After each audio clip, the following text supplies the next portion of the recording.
बच्चों हमने पिछली बार ऑर्गेनिक केमिस्ट्री में पढ़ा था classification of organic compound. Organic compound का क्लासिफिकेशन पढ़ा था हमने। तो आज हम उससे आगे पढ़ेंगे ऑर्गेनिक कंपाउंड के क्लासिफिकेशन के आगे जो भी चीज़ें हैं वो पढ़ेंगे, कैसे नोमेनक्लेचर किया जाता है ऑर्गेनिक कंपाउंड का। और क्लास +1 का टॉपिक है ये, बट नीट के हिसाब से हम पढ़ रहे हैं। नीट के अंदर आता है, नीट में ऑर्गेनिक केमिस्ट्री में सबसे पहले कंसेप्चुअल चीजें होती हैं नोमेनक्लेचर, क्लासिफिकेशन। तो हमने क्लासिफिकेशन ले लिया। आज हम एक एक करके नोमेनक्लेचर करेंगे, दोनों सिस्टम पढ़ेंगे, common name system, IUPAC system, वो सभी पढ़ेंगे। तो आज की क्लास ऑर्गेनिक कंपाउंड की है नोमेनक्लेचर ऑफ ऑर्गेनिक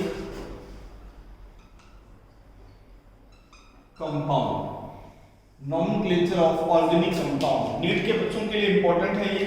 +1 के अंदर सेकंड सेमेस्टर में पढ़ते हैं, बट हम यहाँ दोनों के लिए ही काम में आ जाएगी, नीट वालों के लिए और +1 वालों के लिए भी। Nomenclature of organic compound, organic compound का नोमेनक्लेचर करते हैं, किस प्रकार से ऑर्गेनिक कंपाउंड का नोमेनक्लेचर किया जाता है। ऑर्गेनिक कंपाउंड के नोमेनक्लेचर के लिए 3 सिस्टम दिए जाते हैं। एक होता है सबसे पुराना system common name system, common name system, और trivial name system. Common name system और ट्राइवियल नेम सिस्टम के नाम से जाना जाता है। दूसरा होता है derived name system, derived name system, derived name system. और थर्ड जो सबसे ज्यादा यूज होता है वो होता है IUPAC, International Union of Pure Applied Chemistry. तो ये 3 जो सिस्टम है जिनका यूज करके हम जो ऑर्गेनिक कंपाउंड होते हैं उनका नाम देते हैं। तो सबसे पहले हम कॉमन नेम सिस्टम पढ़ेंगे, कॉमन नेम सिस्टम को कवर करेंगे। कॉमन नेम सिस्टम में कैसे कंपाउंड का नाम दिया जाता है। कॉमन नेम सिस्टम, पहला system common name system. Common name system जो ऑर्गेनिक कंपाउंड का नाम है कॉमन नेम सिस्टम, वो जब हम कॉमन नेम सिस्टम देते हैं तो कुछ कॉमन रूल्स पर बेस होता है, कुछ कॉमन रूल्स होते हैं जिसके आधार पर कॉमन नेम सिस्टम दिया जाता है। ऑर्गेनिक केमिस्ट्री के कुछ कॉमन रूल्स हैं, तो हम वो रूल्स देखते हैं। सबसे पहले इंपॉर्टेंट ग्रुप कौन कौन से होते हैं जिनका यूज कॉमन नेम सिस्टम में किया जाता है। इंपॉर्टेंट ग्रुप कौन कौन से हैं? सबसे पहले है नॉर्मल ग्रुप, स्मॉल एन से रिप्रेजेंट करते हैं नॉर्मल ग्रुप। कार्बन की चेन, जब किसी कंपाउंड में कार्बन की चेन जो होती है वो सीधी चेन होती है, उसे हम नॉर्मल नाम देते हैं, जिसमें कोई भी ब्रांच नहीं होती है, जैसे CH3, CH2, CH2, CH3। ये कार्बन की चेन है, इसमें कोई पार्शियल चेन नहीं है। इसका जब भी हम नाम देंगे कॉमन नेम सिस्टम, आईयूपीएसी में नहीं, कॉमन नेम सिस्टम में, तो सबसे पहले हम इसका नाम नॉर्मल से दिया जाता है। हम लिखते हैं नॉर्मल N।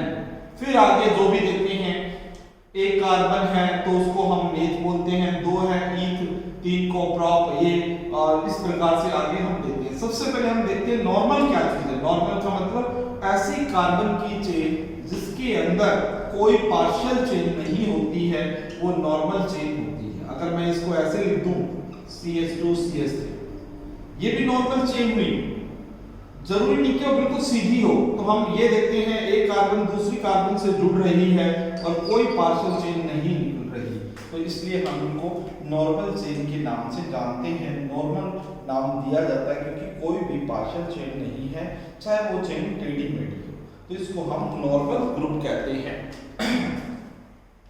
आगे चलते हैं हम, दूसरा जो ग्रुप है वो है आइसो। आइसो आइसो ग्रुप को रिप्रेजेंट करते हैं CH3 जब कार्बन की चेन के साथ दो मिथाइल ग्रुप जुड़े होते हैं। जब कभी दो मिथाइल ग्रुप जुड़ते हैं, दो मिथाइल ग्रुप जुड़े होते हैं एक कार्बन के साथ, तो उसको हम आइसो नाम देते हैं। जब किसी चेन के अंदर सेकंड लास्ट कार्बन के ऊपर एक मिथाइल ग्रुप आता है तो उसको हम आइसो नाम देते हैं। जैसे मान लो इसका कॉमन नेम लेना है, यहां से गिनेंगे 1 2 3 4, इधर से गिनते हैं सेकंड कार्बन है उसमें मिथाइल ग्रुप आ रहा है, इधर से गिनते हैं 1 2 3 4 3, यहां सेकंड लास्ट कार्बन है। तो जब भी सेकंड और सेकंड लास्ट कार्बन के ऊपर कोई मिथाइल ग्रुप जुड़ा होता है तो उसका नाम हम आइसो से देते हैं। या फिर हम जब भी हमें ऐसे नहीं पता चलता तो ये ग्रुप कहीं भी जुड़ा होगा तो उस ऑर्गेनिक कंपाउंड का कॉमन नेम आइसो से दिया जाएगा। तो इस प्रकार से हम आइसो ग्रुप को रिप्रेजेंट करते हैं। नेक्स्ट ग्रुप आता है हमारा थर्ड ग्रुप हमारा आता है सेकेंडरी ग्रुप।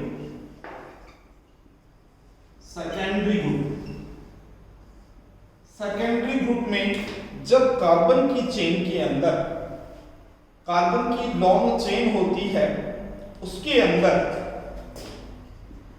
सेकेंडरी कार्बन से एक हाइड्रोजन एक वैलेंसी फ्री होती है तो उसको हम सेकेंडरी ग्रुप देते हैं। जैसे कि 1 2 यहां से वैलेंसी फ्री है, ये कार्बन सेकेंडरी कार्बन है क्योंकि इधर से दो कार्बन से जुड़ी हुई है, तो इस ग्रुप का या इस कंपाउंड का जो नाम देंगे वो सेकेंडरी देते हैं। या तो 2 डिग्री करके लिख सकते हैं या SEC करके हम लिख सकते हैं सेकेंडरी ग्रुप। या कई बुक्स में सिंपल S भी लिखा जाता है सेकेंडरी, जैसा कि इसका नाम है सेकेंडरी ग्लूटाइन। तो इस प्रकार से हम सेकेंडरी ग्रुप नाम देते हैं, सेकेंडरी ग्रुप का नाम दिया जाता है। नेक्स्ट जो ग्रुप आता है वो आता है टर्शरी ग्रुप। टर्शरी ग्रुप इसको स्मॉल t से रिप्रेजेंट करते हैं। जब कार्बन की चेन के साथ एक कार्बन 3 और कार्बन से जुड़ा होता है, एक कार्बन 3 और कार्बन से जुड़ा होता है और वैलेंसी फ्री रहती है तो उसको हम टर्शरी ग्रुप कहते हैं। ये कार्बन 3 और कार्बन से जुड़ी है, वैलेंसी फ्री है, इसलिए इसका नाम हम टर्शरी से दिया जाता है या इसका नाम हम टर्शरी देते हैं, टर्शरी ग्रुप। जैसे इसमें 1 2 3 4 कार्बन है तो इसका नाम पड़ा टर्शरी ब्यूटाइल। हम देंगे आगे एल्काइल ग्रुप का नाम कैसे देते हैं तो उस आधार पर इनका नाम दिया जाता है। तो इसको हम स्मॉल t से रिप्रेजेंट करते हैं, स्मॉल t से टर्शरी। लास्ट ग्रुप जो है नाम में आता है वो आता है neo group. Common name system में नियो ग्रुप। जब एक कार्बन 4 और कार्बन से जुड़ी होती है और किसी एक कार्बन से वैलेंसी फ्री होती है तो हम उसको नियो ग्रुप कहते हैं। एक का यहां CH3 होना चाहिए था लेकिन मैंने CH2 कर दिया क्योंकि यहां पर वैलेंसी फ्री है, इसलिए इस ग्रुप को हम नियो ग्रुप नाम देंगे। जैसा इसमें पता है एक कार्बन 1 2 3 4 कार्बन से जुड़ी हुई है तो इसलिए इसका नाम पड़ेगा नियोपेंटाइल, क्योंकि 4 कार्बन है, नियो ग्रुप है, नियो 4 को पेंट बोलते हैं, नियोपेंटाइल इस ग्रुप का कॉमन नेम होता है। तो इस प्रकार से हम कॉमन नेम सिस्टम में कुछ ग्रुप होते हैं उनका नाम बताते हैं, उनके नाम के आधार पर कॉमन नेम सिस्टम दिया जाता है। आगे चलते हैं। ये तो थे ग्रुप कॉमन नेम सिस्टम के अंदर। ग्रुप के बाद ऑर्गेनिक रेडिकल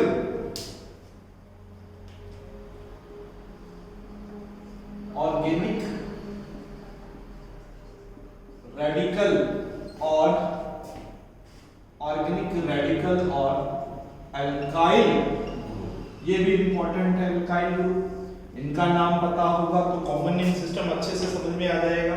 ऑर्गेनिक रेडिकल क्या होते हैं या उनको ऑर्गेनिक ग्रुप भी, अल्काइल ग्रुप भी नाम दिया जाता है। RH ये होता है हाइड्रोकार्बन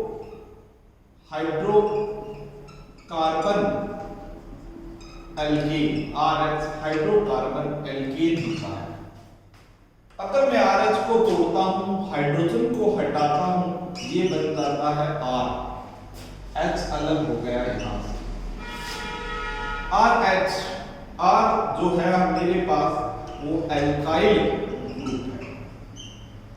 एल्काइल ग्रुप कैसे बना? क्योंकि हमने एल्केन को हमने तोड़ दिया है।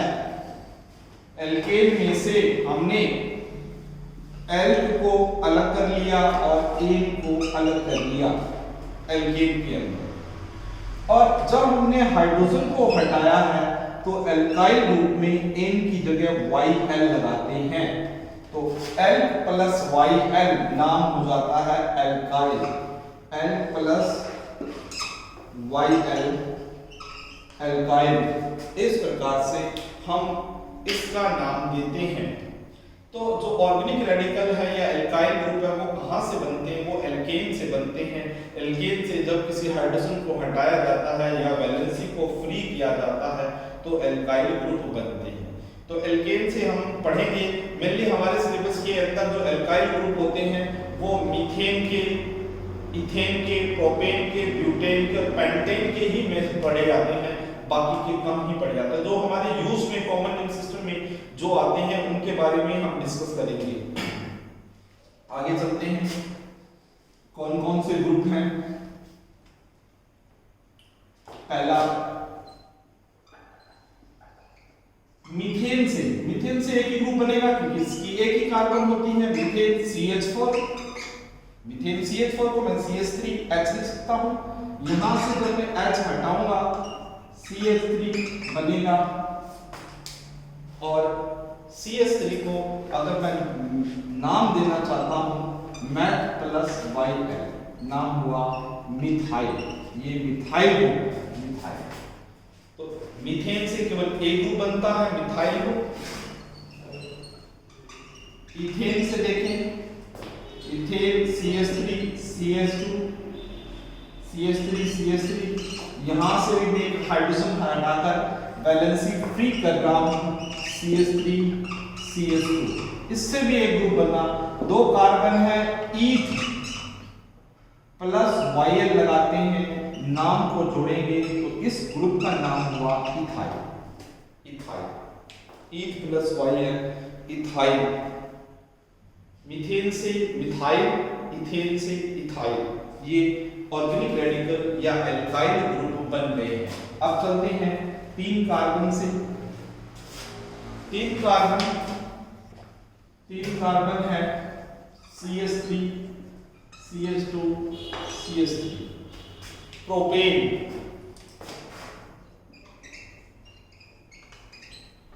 है, प्रोपेन से हम देखते हैं कौन सा ग्रुप बनता है। प्रोपेन से propane CH3 CH2 CH3। Propane से हमारे 2 ग्रुप बनते हैं। एक हम सिरे वाली कार्बन को हटाते हैं और या फिर हम बीच वाली कार्बन। जब सिरे वाली कार्बन को हटाते हैं तो ये बनता है हमारा प्रोपाइल। बीच वाली कार्बन को हटाते हैं, 1 नंबर की कार्बन से हाइड्रोजन को हटाया या फिर 2 नंबर की कार्बन से हटाते हैं तो ये बनता है CH3 CH। इस ग्रुप का नाम है आइसोप्रोपाइल। तो इस प्रकार से हम ग्रुप का नाम दे सकते हैं। प्रोपेन से 2 ग्रुप बनते हैं, प्रोपाइल एंड आइसोप्रोपाइल। अब चलते हैं ब्यूटेन से कितने ग्रुप बनेंगे?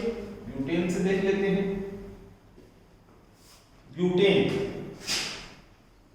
ब्यूटेन 4 कार्बन वाले को बोलते हैं butane. CH3 CH2 CH2 CH3। Butane से वही, यहां पर हम ब्यूटेन से एक यहाँ वाली कार्बन को या यहाँ वाली कार्बन को किसी को भी हटाते हैं तो एक ही बात, चाहे यहाँ से हटाएं तो दूसरे वाली कार्बन, यहाँ से ये 2 नंबर की कार्बन यहाँ से दे तो 2 ग्रुप बनेंगे। ब्यूटेन से भी 2 ग्रुप बनते हैं। अगर हमने 1 नंबर की कार्बन से हाइड्रोजन हटाते हैं CH3 CH2 CH2 CH2, 2 number की कार्बन से हाइड्रोजन हटाते हैं CH3 CH2 CH CH3। तो इस प्रकार से जो यहाँ पर ग्रुप बन रही है वो ब्यूटेन से, ये N ब्यूटेन है, N ब्यूटेन से जो ग्रुप बनता है वो बनता है N ब्यूटाइल, और यहां से बनता है सेकेंडरी ब्यूटाइल। क्योंकि ये कार्बन 2 और कार्बन से जुड़ी हुई तो ग्रुप हो गया सेकेंडरी, 1 2 3 4 कार्बन है ब्यूट और YN लगा दिया सेकेंडरी ब्यूटाइल। तो ब्यूटेन से 2 ग्रुप बन गए N ब्यूटाइल और सेकेंडरी ब्यूटाइल बन चुके हैं। आगे देखते हैं हम कौन से ग्रुप बनेंगे। ब्यूटेन से एक और भी बनता है, ब्यूटेन का आइसोमर होता है आइसोब्यूटेन CH3 CH2 CH, ये आइसोब्यूटेन आइसोमर है। इससे भी 2 ग्रुप बनते हैं। अगर हम 1 2 3, अगर हम हाइड्रोजन को 1 नंबर की कार्बन से हटाते हैं तो ये बनता है एक ग्रुप। अगर हम हाइड्रोजन को 2 नंबर की कार्बन से हटाते हैं एक ग्रुप ये बनता है। इस ग्रुप का नाम हुआ, इसका नाम है आइसो ब्यूटेन, तो इस ग्रुप का नाम हुआ आइसो ब्यूटाइल। और जो 2 नंबर की कार्बन से हाइड्रोजन हटाते हैं इसका नाम होता है टर्शरी ब्यूटाइल। तो इस प्रकार से हम ग्रुप का नाम देते हैं, ग्रुप बना लेते हैं। ब्यूटेन से 4 ग्रुप बनते हैं। एक तो बना था N ब्यूटाइल, एक बना सेकेंडरी ब्यूटाइल, और आइसोब्यूटेन से बनता है आइसोब्यूटाइल और टर्शरी ब्यूटाइल। तो ब्यूटेन से हमारे पास टोटल 4 ग्रुप बनते हैं। आगे चलते हैं, पेंटेन से कितने ग्रुप बनेंगे। लास्ट है पेंटेन, क्योंकि एग्जाम में कॉमन एक सिस्टम 5 कार्बन तक भी पूछा जाता है। लास्ट है 5 पेंटेन। 5 कार्बन वाली चेन को पेंटेन कहते हैं। इससे कितने ग्रुप बनते हैं 5 कार्बन वाली चेन से। CH3 CH2 CH2 CH2 CH। वही इन दोनों से सिमिलर ग्रुप बनेंगे। इधर से ये सेकेंडरी, इधर से ये सेकेंडरी। तो एक तो यहां से बन गया, चाहे यहां से हटाओ हाइड्रोजन, चाहे एक यहां से और यहां से हटाने पर एक बीच में। तो 3 ग्रुप इसमें से बनते हैं total. CH3 CH2 CH2 CH2 CH। एक ग्रुप ये बनता है। एक ये 1 नंबर कार्बन दिया मैंने, 1 2 नंबर वाले कार्बन से CH3 CH2 CH2 CH CH3, 2 number वाली कार्बन से, और 3 नंबर वाली कार्बन से CH3 CH2 CH CH2 CH। तो 3 नंबर वाली कार्बन से ये ग्रुप बनते हैं। इनका नाम देखते हैं। 1 नंबर वाली कार्बन से ग्रुप हटाया, इसका नाम है हमारे पास N पेंटेन। इसका नाम हुआ N पेंटाइल, N पेंटाइल। इसका नाम हुआ, यहां से देखें कि ये जो कार्बन है इसके दोनों और अलग अलग ग्रुप जुड़े हैं। तो जब कार्बन के ऊपर सेकेंडरी, इसमें भी सेकेंडरी कार्बन है क्योंकि इस पे 2 ग्रुप जुड़े हैं, ये भी सेकेंडरी कार्बन है 2, लेकिन यहाँ पर जो ग्रुप जुड़े हैं 3 कार्बन या 1 है, जबकि इस और यहाँ पर 2 कार्बन सेम ग्रुप है, तो इसका तो नाम हो जाएगा सेकेंडरी पेंटाइल, बट इसका नाम हो जाएगा एक्टिव सेकेंडरी पेंटाइल। तो इस प्रकार से हम नाम देते हैं जो पेंटेन होती है उससे हमारे पास ग्रुप बनते हैं n pentyl, active secondary pentyl और सेकेंडरी पेंटाइल। तो पेंटेन से 3 ग्रुप बनते हैं, जो कार्बन की सीधी चेन है उससे 3 ग्रुप बनते हैं। आगे चलते हैं हम, कार्बन की दूसरी chain CH3 CH CH3 CH2 CH3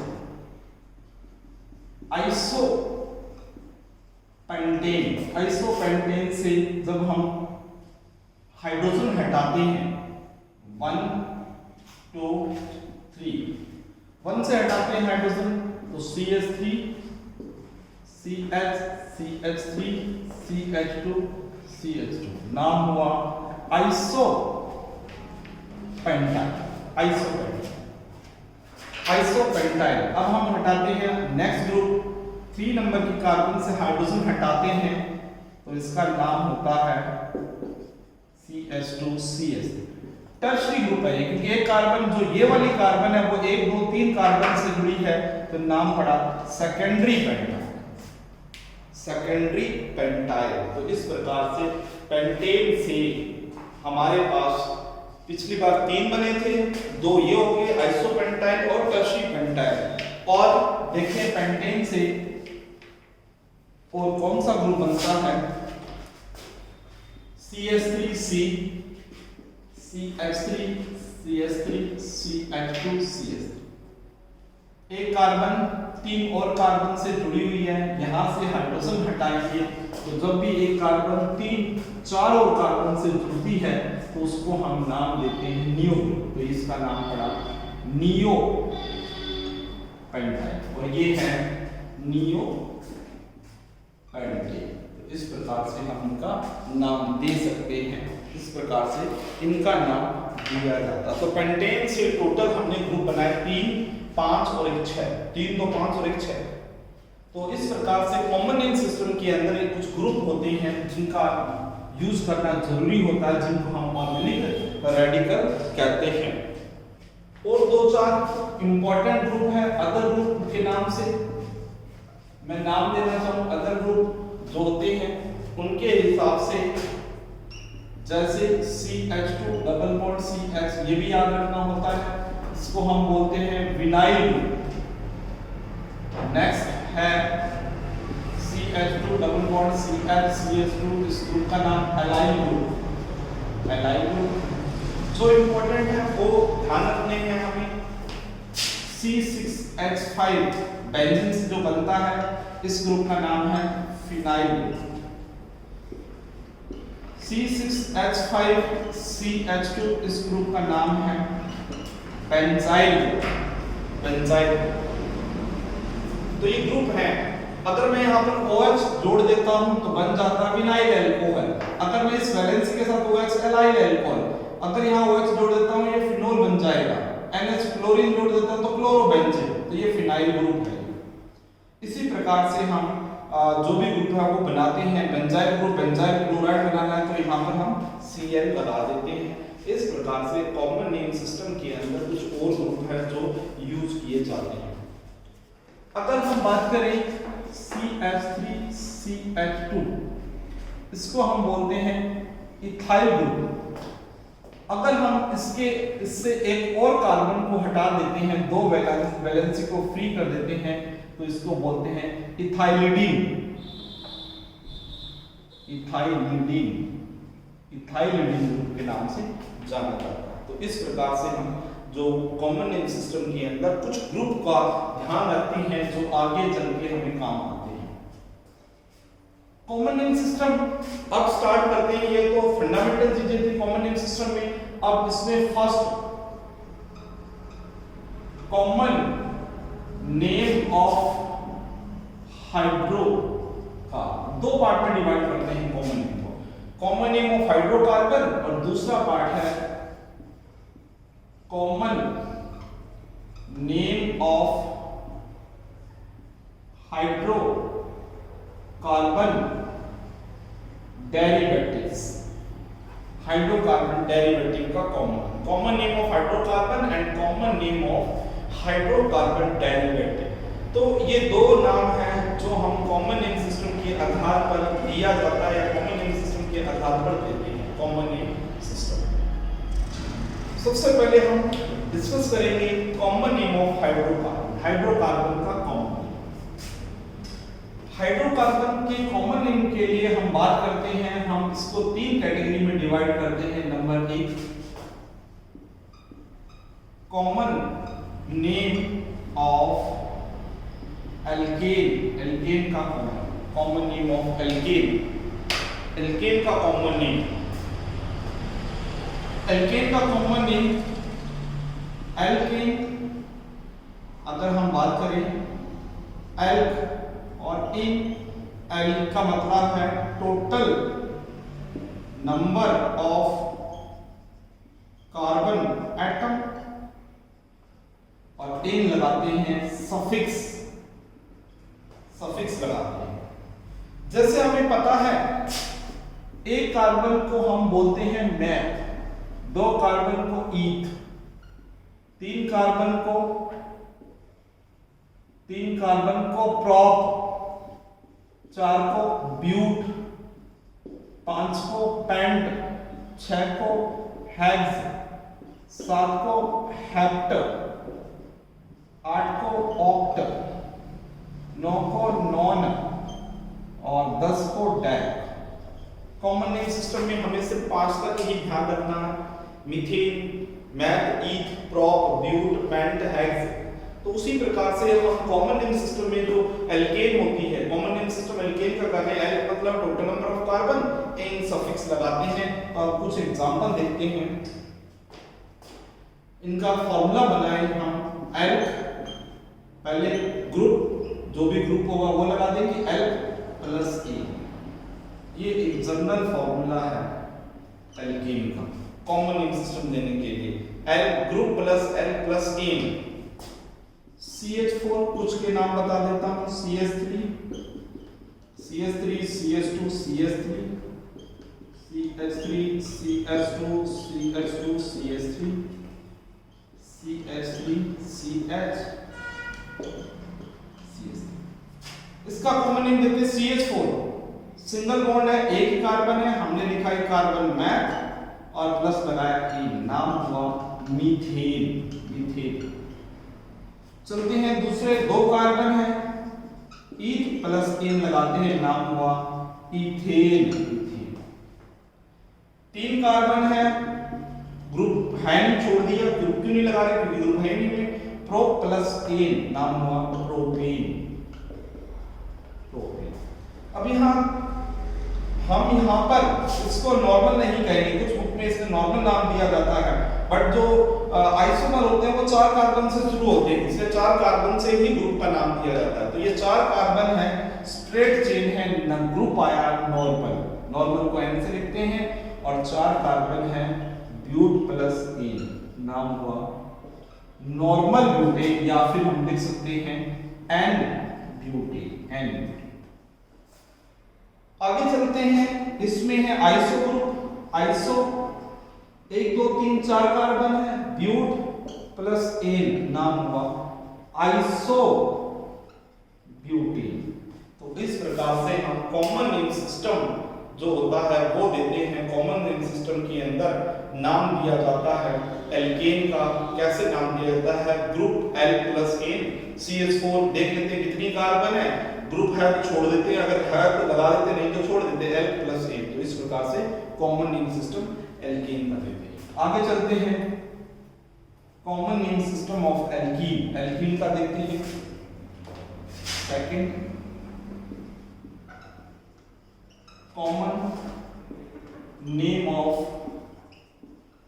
alkene. Common name system में हम एल्कीन का जो नाम देते हैं वो एल्काइलीन से लिया जाता है, एल्काइलीन, एल्काइल, एल्क वही प्रीफिक्स है और वाइलिन सफिक्स है, वाइलिन, एल्क वाइलिन। जैसे बात करें हम CH2 डबल फर्स्ट मेंबर, क्योंकि जो एल्कीन होती है डबल बॉन्ड वाली होती है, बता चुके हम, CH3 CH CH2 CH3 CH2 CH CH2 CH3 CH double bond CH CH3। तो ये मेंबर हैं एल्कीन सीरीज के, जो कॉमन नेम सिस्टम है एल्कीन का, हाइड्रोकार्बन का, उसका। फर्स्ट मेंबर 2 कार्बन है, हमने लिखा ईथ, सफिक्स लगाया वाइलिन, नाम हुआ ethylene, not ethene. Ethene IUPAC नाम है, इथाइलिन इसका कॉमन नेम है। 3 कार्बन है, प्रो प्लस वाइलिन, प्रोपाइलिन। अब यहां डबल बॉन्ड, ये 4 कार्बन है, 4 कार्बन को हम लिखते हैं ब्यूट, 4 कार्बन को हम ब्यूट लिखते हैं। और यहां सिरे पर डबल बॉन्ड है, इसलिए हम इसको लिखते हैं ब्यूट अल्फा, और अल्फा प्लस वाइलिन, नाम पड़ा alpha butylene, alpha butylene, alpha butylene. Double bond बीच में है, इसका नाम देते हैं हम बीटा ब्यूटाइलिन, बीटा ब्यूटाइलिन। तो इस प्रकार से कॉमन नेम सिस्टम में एल्कीन का कॉमन नेम दिया जाता है, ethylene, propylene, alpha butylene, beta butylene.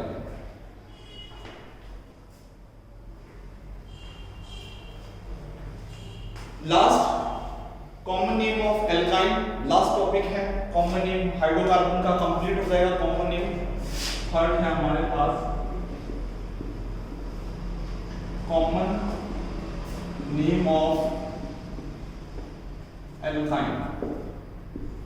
Alkyne का कॉमन नेम वही इसके डेरिवेटिव के आधार पर दिया जाता है, इतना ज्यादा कॉमन नेम इसका नहीं पूछते हैं।